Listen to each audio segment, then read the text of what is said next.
स्वागत है आप सभी का हमारे चैनल पे। तो आज हम लेके आए आप लोगों के लिए एक छठ गीत, बहुत ही प्यारा है। अगर आपको पसंद आता है तो वीडियो को लाइक करिएगा और नए हैं तो चैनल को सब्सक्राइब करके अपना प्यार दीजिएगा। तो आइए शुरू कर। सब बीचे बैठे कावन राम, मने मने पछुता, मने मने पछता,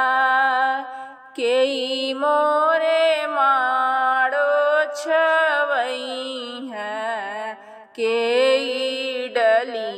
है ओ हार, केई हमरे माड़ो छवई है, केई डली है ओ हार, केई हमरे छठिया जे भूखी है, पूजी है मन केरी आस, पूजी है मन केरी आस, गोदी में से बोलेला बालकवा, सुना पापा अरज हमार, गोदी में से बोलेला कावन बाबू, सुना पापा अरज हमार, हम तुहर माड़ो गड़ईब, हम ही डलब ओ हार, हम ही माड़ो छवईब,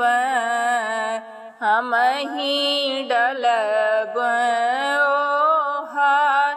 अम्मा हमरी छठिया जे भूखी है, पूजी है मन केरी आस, अम्मा हमरी छठिया जे भूखी है, पूजी है मन केरी आस, सभवा में बैठे